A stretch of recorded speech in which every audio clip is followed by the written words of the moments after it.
जो प्रदेश अध्यक्ष हैं जी, कांग्रेस लाई है राव साहब को जी, राव साहब आते हैं बीसी वर्ग से जी, और बीसी वर्ग में फिलहाल बीजेपी, हम पहले भी चर्चा कर चुके हैं कि लगभग यूं मानिए कि जो ओबीसी का वोट बैंक है उसके एक किस्म से रजिस्ट्री इंतकाल कह लीजिए, सब कुछ बीजेपी के नाम हो चुके हैं। और बहुत बड़ा फिलहाल जो मुख्यमंत्री है हरियाणा प्रदेश का वो इसी समुदाय से आता है जी, तो ये वोट बैंक तो लगभग वहां इंटैक्ट हो चुका है। क्या लगता है आपको कि बीजेपी का ये वोट बैंक है इस चेहरे के बलबूते कांग्रेस छीन पाएगी क्या? हर तरफ ये आवाज आ रही थी कि इस बार कांग्रेस 2005 में जो 67 सीटें आई थी ना उससे ज्यादा भी सीट लेकर रिकॉर्ड तोड़ेगी, लेकिन रह गए 37 पे। और उसके बाद चलो चुनाव में हार जीत लगी रहती है, लेकिन एक नैतिकता भी कहीं ना कहीं होनी चाहिए। वो उदय भान जी में नहीं दिखी राजनीतिक रूप से, उन्होंने इस्तीफा नहीं दिया और लगभग 1 साल तक वो एक्टिव भी कुछ नहीं रहे, क्योंकि जो ये पिछला लगभग 1 साल है इसमें कहीं कोई कांग्रेस की कोई गतिविधि दिखी नहीं, कोई बड़ी रैली, जलसे, जुलूस कहीं कुछ नहीं दिखा। और इसमें प्रद्युमन भाई एक बात और देखिए ना, जैसे आपने कहा कि जो प्रदेश अध्यक्ष का पद होता है ना जी, तो प्रोटोकॉल के हिसाब से वो मुख्यमंत्री से भी बड़ा होता है जी, पार्टी संगठन में जी। अब देखा जाए ना, प्रदेश अध्यक्ष उदयभान थे, कार्यक्रम उदयभान की तरफ से तय होने चाहिए थे जी, और कार्यक्रम का जो मैन चेहरा उदयभान जी होने थे। हमने देखा, आपने भी देखा, लगभग ये था कि कार्यक्रम के मैन चेहरे हुड्डा साहब ही रहे हैं। राहुल गांधी ने एक जो उनका प्रयास है कि कांग्रेस में गुटबाजी खत्म हो, उस तरफ वो बढ़े तो हैं। मेरा एक चीज और भी मानना है, अगर वास्तव में कांग्रेस को कुछ कर दिखाना है, आज चौधरी भूपेंद्र सिंह हुड्डा को विधायक दल का जो नेता बना है वो कांग्रेस ने बनाया है, आला कमान ने बनाया है, राइट है। अब जो 37 में से 36 विधायक बाकी बच गए, उन 36 के 36 विधायकों को भी अगर वो वास्तव में कांग्रेस के हितैषी हैं, अगर वो वास्तव में चाहते हैं कि कांग्रेस में गुटबाजी खत्म हो, तो उन 36 के 36 विधायकों को, चाहे वो किसी खेमे से रहे हो या कहीं से भी रहे हो, उनको भी हुड्डा साहब के आवास पर जाकर के उनको बधाई देनी चाहिए। ठीक बात।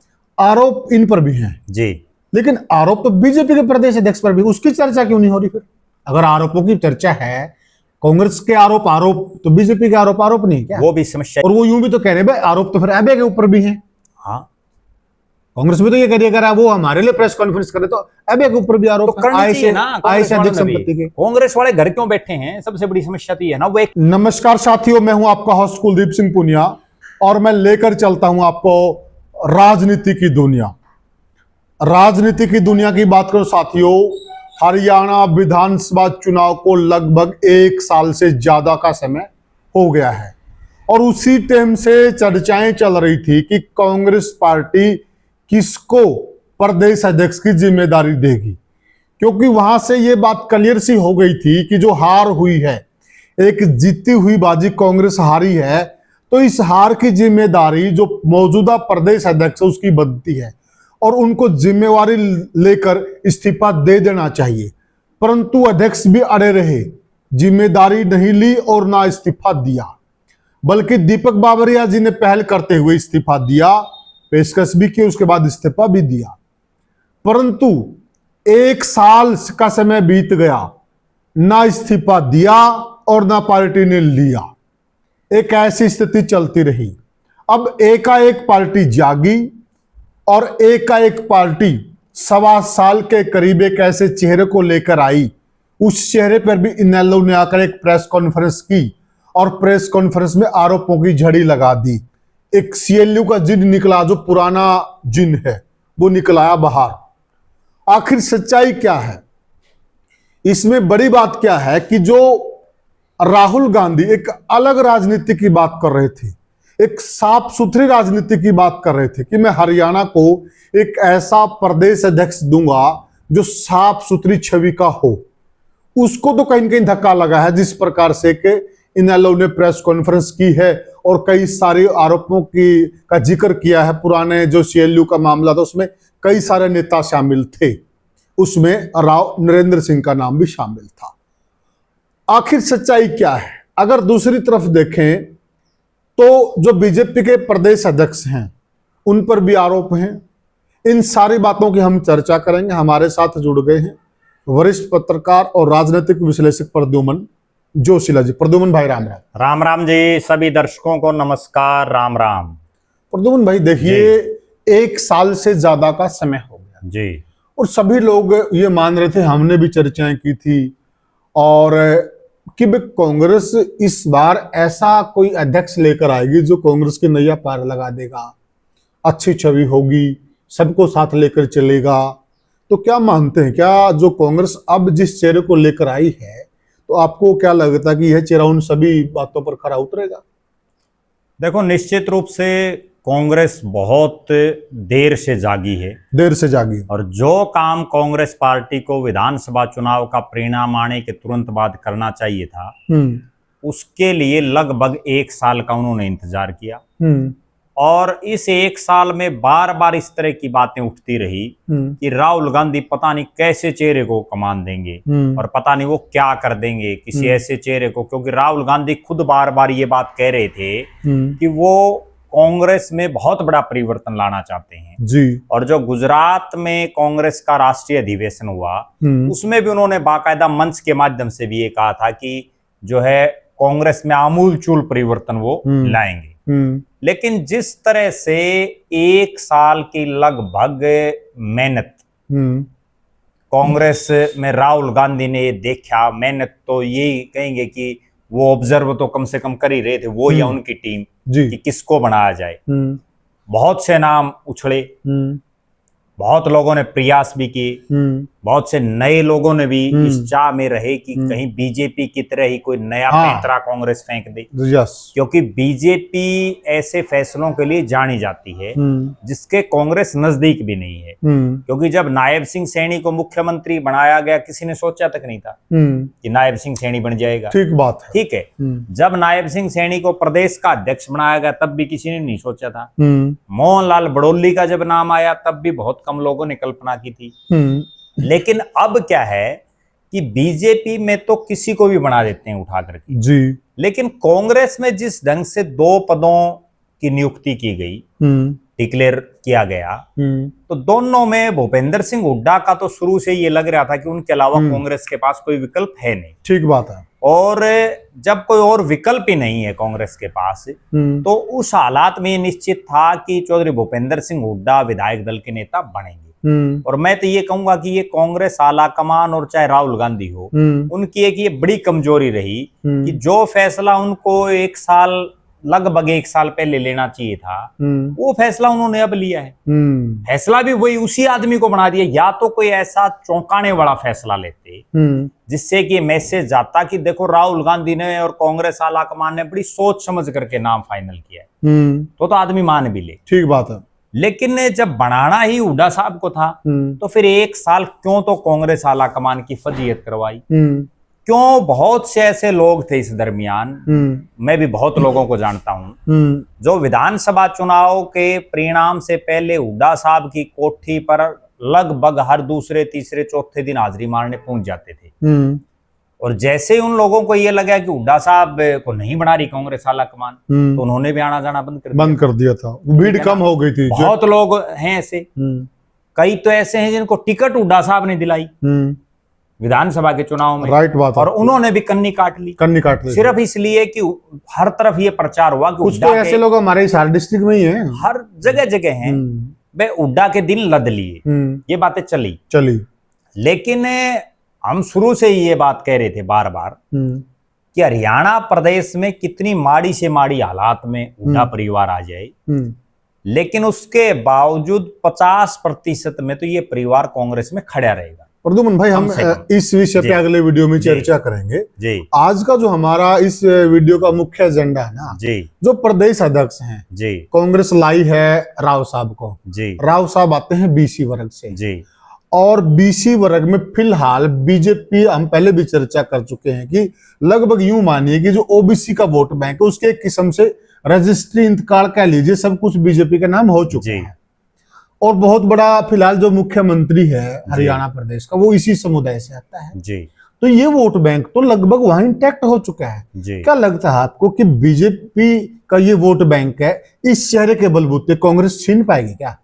देखो, पहली बात तो ये है कि जो राव नरेंद्र सिंह जिनको बनाया गया, उनका प्रदेश की राजनीति में कोई बहुत बड़ा नाम नहीं है। ठीक है वो अपने, बल्कि मैं तो ये कहूं तो भी कोई बहुत बड़ी बात नहीं होगी कि पूरे अहिरवाल में भी उनका कोई बहुत बड़ा नाम नहीं रहा है। और उसका कारण ये रहा है कि उनके पिताजी राव बंसी सिंह, उन्होंने राव बीरेंद्र सिंह जो राव इंद्रजीत सिंह के पिता हैं, उनके साथ राजनीति की, मतलब उनके सानिध्य में राजनीति की शुरुआत की। अच्छा। और उसके बाद वो पंचायत मंत्री भी रहे, 3 बार एमएलए, राव 3 बार विधायक रहे अटेली से। अटेली से राव नरेंद्र सिंह 2 बार अटेली से विधायक रहे। और उसके बाद जब परिसीमन हो गया तो 2009 में परिसीमन के तहत जो पहला चुनाव हुआ तो फिर उन्होंने नारनौल से चुनाव लड़ा, हरियाणा जनहित कांग्रेस बीएल की टिकट पर। बिल्कुल। और उसमें वो चुनाव जीत गए। जीतने के बाद जो 5 विधायक वो हल्का से और कांग्रेस में चले गए। उसके बाद उनको स्वास्थ्य मंत्री बना दिया गया कैबिनेट का जी। लेकिन उसके बावजूद प्रदेश में एक बहुत बड़ा चेहरा, जो एक नामी गिरामी जो चेहरा होता है, वो नहीं रहा है। लेकिन मोहनलाल बड़ौली भी कोई बहुत बड़ा चेहरा नहीं रहे थे। नायब सिंह सैनी का भी प्रदेश में कोई बहुत बड़ा नाम नहीं था। असली कहानी तो ये है कि जब आपको पावर दे दी है पार्टी ने, अब आगे वो कैसे उसको इंप्लीमेंट करते हैं। सीधी और साफ स्पष्ट बात ये है कि अगर वो उदय भान की तरह ही काम किया उन्होंने, जैसे उदय भान ने अपने जो कार्यकाल था पूरा, उस कार्यकाल में ज्यादातर समय चौधरी भूपेंद्र सिंह हुड्डा की कोठी पर बैठ करके ही उन्होंने गुजार दिया। ठीक है, कार्यक्रम भी किए तो वो हुड्डा साहब के कार्यक्रम थे, वो जाते थे। बिल्कुल, ऐसा कोई कार्यक्रम नहीं है जो हम कह सकें तो अध्यक्ष कार्यक्रम। वरना आपको कांग्रेस की एक बड़ी बात बताऊं, कांग्रेस नहीं चाहे कोई भी पार्टी हो, बीजेपी भी हो, प्रदेश अध्यक्ष संगठन के लिहाज से सबसे बड़ा पद है। आज अगर प्रदेश की कोई मीटिंग है तो मुख्यमंत्री भी अगर प्रोटोकॉल देखें तो प्रदेश अध्यक्ष के नीचे है। राइट बात है, क्योंकि प्रदेश अध्यक्ष तो मालिक है।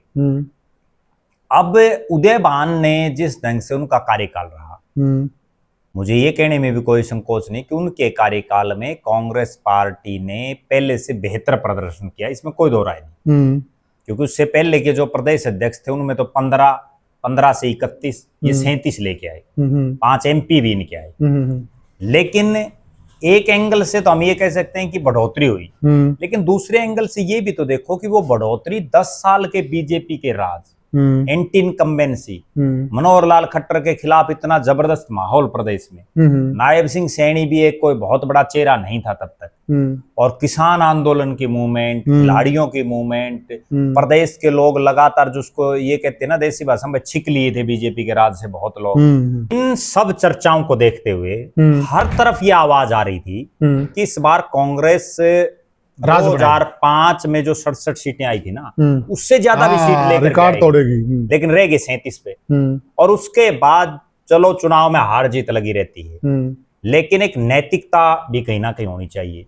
वो उदय भान जी में नहीं दिखी राजनीतिक रूप से, उन्होंने इस्तीफा नहीं दिया और लगभग 1 साल तक वो एक्टिव भी कुछ नहीं रहे। क्योंकि जो ये पिछला लगभग 1 साल है, इसमें कहीं कोई कांग्रेस की कोई गतिविधि दिखी नहीं, कोई बड़ी रैली, जलसे, जुलूस, कहीं कुछ नहीं दिखा। और इसमें प्रद्युमन भाई एक बात और देखिए ना, जैसे आपने कहा कि जो प्रदेश अध्यक्ष का पद होता है ना जी, तो प्रोटोकॉल के हिसाब से वो मुख्यमंत्री से भी बड़ा होता है जी, पार्टी संगठन में जी। अब देखा जाए ना, प्रदेश अध्यक्ष उदय भान थे, कार्यक्रम उदय भान की तरफ से तय होने चाहिए थे जी, और कार्यक्रम का जो मैन चेहरा उदय भान जी होने थे। हमने देखा, आपने भी देखा, लगभग ये था कि कार्यक्रम के मैन चेहरे हुड्डा साहब ही रहे हैं, सारा मैनेजमेंट भी उन्हीं का रहा है। ये तो एक मेहमान की तरह आते थे, मतलब उससे क्या इम्पैक्ट जाएगा जनता पर, ये भी तो हमने कमी देखी है। नहीं, वो कमी देखी है तभी तो कांग्रेस का ये सिस्टम खराब हो गया। वरना तो होना तो ये चाहिए था कि ठीक है, चौधरी भूपेंद्र सिंह हुड्डा विपक्ष के नेता हैं, इसमें कतई कोई दो राय नहीं, वो सबसे सीनियर विधायक, सबसे सीनियर नेता, बिल्कुल सबसे बड़े चेहरे हैं। लेकिन उसके बावजूद प्रदेश अध्यक्ष अपने अलग से भी तो कार्यक्रम कर सकता था। हाँ बिल्कुल, ठीक है ना, कहीं नहीं की बिल्कुल। अब बल्कि मैं तो ये मानता हूं कि अब राव नरेंद्र सिंह जो बने हैं, उन्होंने आते ही एक सबसे बढ़िया काम तो ये किया कि सबसे पहले चौधरी भूपेंद्र सिंह हुड्डा के घर पर वो गए, और जाना भी चाहिए क्योंकि प्रदेश के सबसे बड़े नेता वो हैं। ये अच्छी चीज है कांग्रेस के, इसमें कतई कोई दो राय नहीं। और उसके बाद वो बारी बारी सर जो अन्य नेता उन सबके घरों पर जा रहे हैं, बिल्कुल सबसे मिल रहे हैं। कम से कम जो राहुल गांधी ने एक जो उनका प्रयास है कि कांग्रेस में गुटबाजी खत्म हो, उस तरफ वो बढ़े तो हैं। मेरा एक चीज और भी मानना है, अगर वास्तव में कांग्रेस को कुछ कर दिखाना है, आज चौधरी भूपेंद्र सिंह हुड्डा को विधायक दल का जो नेता बना है वो कांग्रेस ने बना है, आला कमान ने बना है। राइट है। अब जो 37 में से 36 विधायक बाकी बच गए, उन 36 के 36 विधायकों को भी अगर वो वास्तव में कांग्रेस के हितैषी हैं, अगर वो वास्तव में चाहते हैं कि कांग्रेस में गुटबाजी खत्म हो, तो उन 36 के 36 विधायकों को, चाहे वो किसी खेमे से रहे हो या कहीं से भी रहे हो, उनको भी हुड्डा साहब के आवास पर जाकर के उनको बधाई देनी चाहिए। तभी तो एक सिस्टम बनेगा। राइट बात है। ठीक है ना। और उसके बाद हुड्डा साहब को भी अगर वो भी बड़प्पन दिखाएं तो फिर जो है इन 37 के 37 विधायकों को बुलाना चाहिए अपने आवास। अच्छा प्रद्युम्न भाई, एक बात बताइए, जनता के जन में भी ये सवाल है, सबके जन में सवाल है जी, जो प्रदेश अध्यक्ष होता है ना, उस संगठन में सबसे बड़ा पद होता है, क्या मतलब आपको लगता है कि पार्टी को एकजुट करने में जो कड़े फैसलों की जरूरत है, यह जो प्रदेश अध्यक्ष है कड़े फैसले ले पाएगा क्या? और उन कड़े फैसलों में हो सकता है कि हुड्डा साहब से भी मनवाना पड़ जाए, या उन कड़े फैसलों में जो कुमारी शैलजा है उन सबको भी मतलब थोड़ा सा नट बोल्ट टाइट करने पड़ जाए, तो आपको लगता है क्या इस प्रदेश अध्यक्ष में वो दम है? देखो ऐसा है, ये प्रदेश अध्यक्ष फैसला तो क्विकली ले सकता है, इसमें तो कोई दो राय नहीं। अच्छा, उसका कारण बताऊं आपको। 2009 में हमने वो चीज देख ली, जब कुलदीप बिश्नोई फैसला नहीं कर पा रहा था कि भाई मुझे कांग्रेस के साथ जाना है, मुझे विपक्ष में रहना है, मुझे कांग्रेस में मर्ज करनी है, समझौता करना है, क्या करना है, अगर कुलदीप बिश्नोई समय पर फैसला ले लेता तो कुलदीप बिश्नोई क्या पता डिप्टी सीएम या क्या पता भविष्य मुख्यमंत्री बन जाता। मुख्यमंत्री भी बन जाता। ठीक है, लेकिन वो फैसला राव नरेंद्र उसका सबसे बड़ी कड़ी थी। जो 5 विधायक भागे थे हरियाणा जनहित कांग्रेस छोड़ करके, उनमें सबसे बड़ा चेहरा राव नरेंद्र सिंह थे। तो फिर क्यों ना ये कह सकते हैं कि कुछ लोग तो कह रहे हैं कि नहीं ये तो पसंद है हाईकमान की, तो फिर क्यों ना ये कह दे कि ये पसंद हुड्डा की है? देखो वो जो कोलैबोरेशन रहा ही है, इसमें भी कतई कोई दो राय नहीं कि ये हुड्डा साहब के तो नजदीकी हैं, नजदीकी, लेकिन उसके बावजूद मैं एक बड़ी कड़वी बात बताता हूँ, उससे ये भी अंदाजा लगाया जा सकता है कि हुड्डा साहब ने इनके लिए विधानसभा के चुनाव में कितने प्रयास किए, जिसकी तरफ किसी का ध्यान नहीं है। वो बात ये है कि जब 2024 का विधानसभा चुनाव था, लगभग 72 टिकटें हुड्डा साहब ने बांटी, अपने मनपसंद के लोगों को दी। राइट है।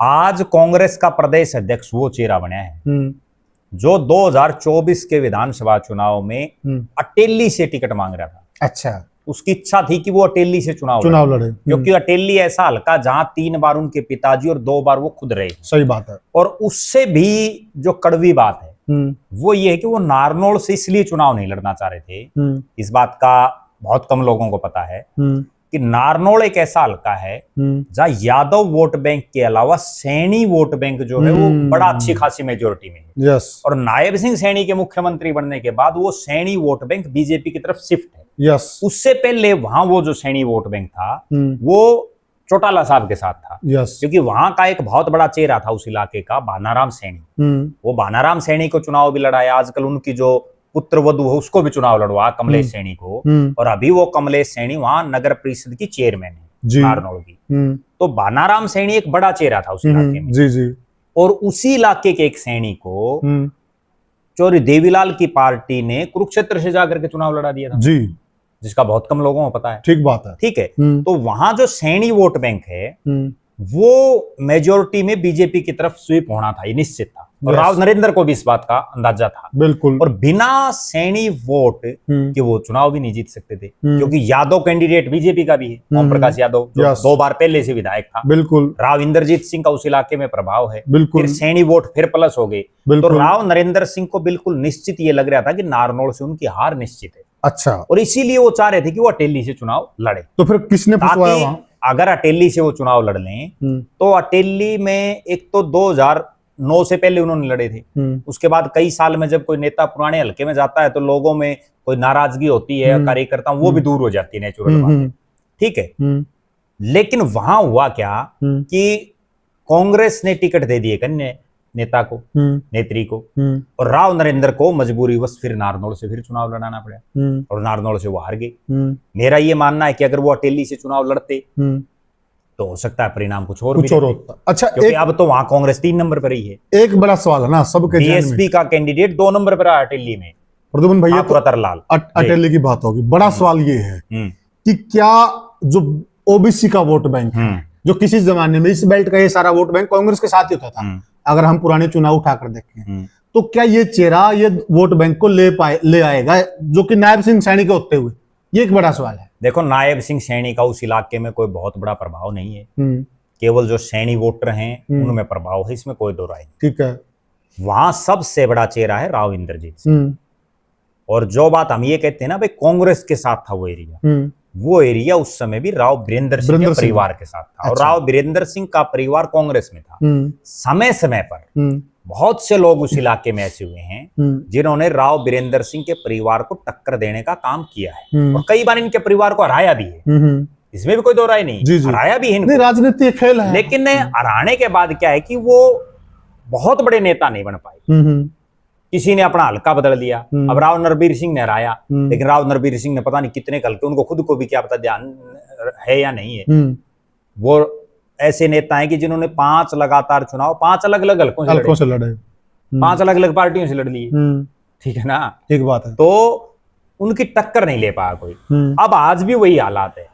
अहिरवाड़ में सबसे बड़ा चेहरा राव इंद्रजीत सिंह का है, कोई दो राय नहीं। ठीक है, प्रदेश अध्यक्ष बना दिया, लेकिन प्रदेश अध्यक्ष बनने के बाद वो उस पावर को कितना यूज करते हैं जी, ठीक है ना, वो कितने बड़े चेहरे बन पाते हैं। असली कहानी तो ये है। इसमें फिर एक सवाल ये भी अभी तक आप एक चीज और देखो, प्रदेश अध्यक्ष बन गए, कई घंटे बीत चुके हैं प्रदेश अध्यक्ष बनने के बाद। बिल्कुल, अगर अहिरवाड़ के एक नेता को राव निहाल सिंह के बाद लगभग 50 साल बाद किसी को प्रदेश अध्यक्ष बनाया है, बिल्कुल सही बात है, ठीक है, कितने होर्डिंग पोस्टर लग गए उनकी, कुछ चर्चा, कितना प्रचार प्रसार चल रहा है राव नरेंद्र सिंह को बनाने से। बल्कि मेरे पास तो ऐसे लोगों के फोन आ रहे हैं जो नाराज हैं, उनसे नाराज हैं, यादवों के फोन आ रहे हैं, कांग्रेस के जो यादव उनके फोन आ रहे हैं कि भाई गलत डिसीजन ले लिया।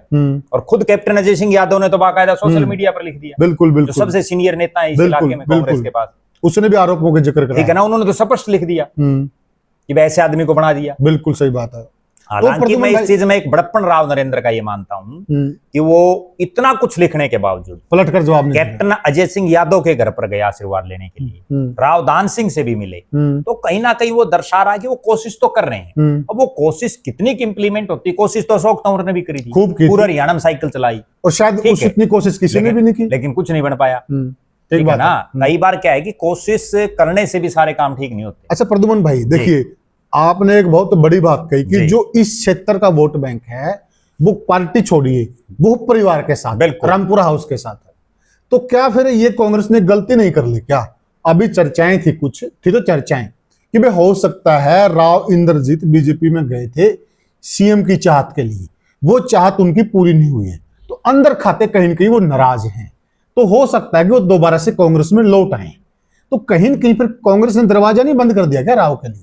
देखो, इससे ना तो कोई दरवाजा किसी नेता का बंद होता ना कुछ और, क्योंकि प्रदेश अध्यक्ष एक अलग चीज है।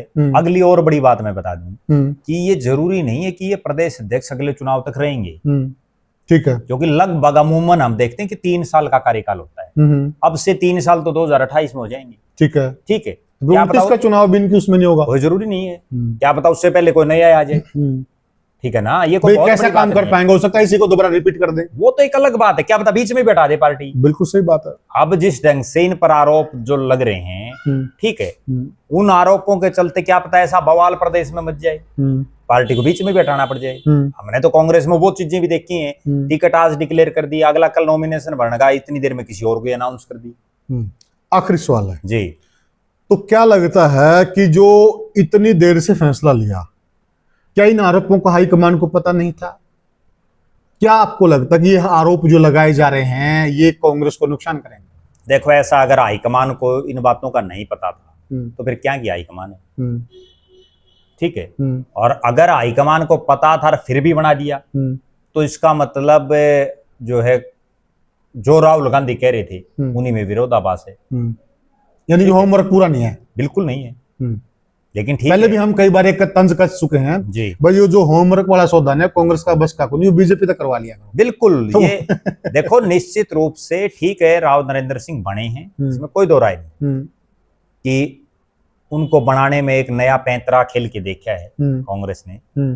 अब वो कितना कामयाब होगा वो अगले लगभग ज्यादा दिन की बात नहीं है, 15 दिन में पता चल जाएगा रिजल्ट का, थोड़ा 15 दिन में ही आइडिया आ जाएगा। 15 दिन में इसलिए पता चल जाएगा कि आज 32 जिला प्रधान कांग्रेस ने बना रखे हैं, उन 32 में से अब तक सारे के सारे ना तो हुड्डा साहब की कोठी पे पहुंचे हैं, आशीर्वाद लेने। बहुत रोचक ना बात है। सारे के सारे शैलजा की कोठी पर पहुंचे हैं, ना रणदीप सुरजेवाला के पहुंचे हैं। वो क्या रहा है कि एक रणदीप सुरजेवाला का चला जाता, दूसरा हुड्डा का चला गया, तीसरा शैलजा का चला गया। अब ये 32 के 32 राव नरेंद्र के पास जाते हैं या नहीं जाते, ये भी उसी में पता चल जाएगा। ठीक है, और फिर अगली बड़ी रोचक कैसे एकजुट होगी कांग्रेस? अगली बड़ी रोचक बात है कि अभी वीरेंद्र सिंह का लड़का ब्रिजेंद्र सिंह अपनी अलग से एक यात्रा कर रहा है। ठीक है, शैलजा अलग से कर लेगी कहीं ना कहीं, हुड्डा साहब दीपेंद्र अलग से कर लेंगे। अब राव नरेंद्र कौन सा का मजा होगा, क्योंकि उदयभान के साथ सबसे बड़ी समस्या तो यही थी कि वो हुड्डा साहब के अलावा किसी का जाया नहीं करता। ठीक है ना, अब राव नरेंद्र का ही पता चल जाएगा, अगले 15 दिन में पता चल लेगा। इस यात्रा में पता लग जाएगा वो साथ देंगे नहीं देंगे। बिल्कुल, घर पे तो वो गए चौधरी साहब वीरेंद्र सिंह के। ऐसा है ना, घर पे तो वो सब गजारे हैं। एक बार तो नया नया कोई आदमी बनया है, 50 साल बाद जो है थोड़ा हाईकमान को संदेश भी देना है, चौधराई है, तो एक बार तो करेंगे। लेकिन असली कहानी तो तब पता चलेगी ना। अब वो एक बार सबसे मिले आई, उसके बाद वो क्या हुड्डा साहब की कोठी पे बैठे रहेंगे उदयभान जी की तरह, या वो दूसरों के को भी उतना ही वेटेज देंगे। हालांकि मुझे ये कहने में भी कोई संकोच नहीं कि हरियाणा प्रदेश में जितना चौधरी भूपेंद्र सिंह हुड्डा का मजबूत नेटवर्क है या जितना वोट बैंक उनके पास है, उसका 10% भी नहीं बाकियों पर दो। प्रद्युमन भाई, मैं बिल्कुल एक लाइन का जवाब चाहूंगा जी। आरोप इन पर भी हैं जी, लेकिन आरोप तो बीजेपी के प्रदेश अध्यक्ष पर भी, उसकी चर्चा क्यों नहीं हो रही? फिर अगर आरोपों की चर्चा है, कांग्रेस के आरोप तो बीजेपी के आरोप नहीं क्या? वो भी समस्या ये है ना कि बीजेपी के प्रदेश अध्यक्ष पर जब आरोप लगे तो बीजेपी का एक सबसे वरिष्ठ मंत्री तो बोल रहा और कांग्रेस वाले फिर भी नहीं। राइट बात, बहुत तो कांग्रेस में कमियां है ना। अब ये बात तो कांग्रेसियों को कहनी चाहिए। अच्छा, मैं तो एक बात और भी मानता हूं, ने तो ट्वीट तो किया है, ट्वीटों से काम थोड़ी चलता है। अब मैं एक बड़ी बात और बताऊंगा, अब रामपाल माजरा ने राव नरेंद्र के लिए तो प्रेस कॉन्फ्रेंस कर दी। राइट बात है। ठीक है, जब बीजेपी के प्रदेश अध्यक्ष पर इतने गंभीर आरोप लगे तो कितने की नेल्लो वालों ने प्रेस कॉन्फ्रेंस करी थी। बहुत सही कहा आपने। ठीक है ना, और वो यूं भी तो कह रहे भाई आरोप तो फिर एबे के ऊपर भी हैं। हाँ, कांग्रेस भी तो ये करिए, अगर वो हमारे लिए प्रेस कॉन्फ्रेंस करे तो एबे के ऊपर भी आरोप तो करना चाहिए ना। कांग्रेस वाले घर क्यों बैठे हैं, सबसे बड़ी समस्या तो ये है ना, वो एक्टिव क्यों नहीं हो रहे। अब आप देखो, जैसे ही प्रदेश अध्यक्ष बना तुरंत प्रभाव से इंडियन नेशनल लोकदल ने प्रेस कॉन्फ्रेंस कर दी। कांग्रेस वाले क्यों सो रहे हैं, वो क्यों नहीं कर रहे? राजनीति इसी को तो कहते हैं, उनको भी तो करनी चाहिए। बिल्कुल ठीक बात है। ठीक है ना, वो भी तो ये बताएं कि भाई ये मामला है, नहीं बता रहे, वो चुपचाप बैठे हैं। सही बात है। तो साथियों, लगभग हमने जो हर पहलू था उस पर चर्चा की है। अब देखते कि देखो आरोपों की झड़ी लग रही है चारों तरफ से, निकलता क्या है। रही बात, कांग्रेस ने एक दाव लगाया है ओबीसी वोट बैंक पे। अब ओबीसी वोट बैंक जो दक्षिण हरियाणा का है वो तो एक रामपुरा हाउस के साथ लगभग चलता है। अब जो बाकी हरियाणा का है उसमें राव नरेंद्र के चेहरे का कितना असर पड़ेगा, कितना ये कैच कर पाएंगे, कितना इनका मतलब और बाकी क्षेत्रों में इनका प्रभुत्व है, वो आगे हम देखेंगे, पता भी चलेगा, रिपोर्ट्स कार्ड देखेंगे और उस वक्त आपको बताएंगे भी। तो साथियों, अभी के लिए इस चर्चा में इतना ही, फिर मिलेंगे किसी और मुद्दे पर किसी और चर्चा में। तब के लिए राम राम, राम।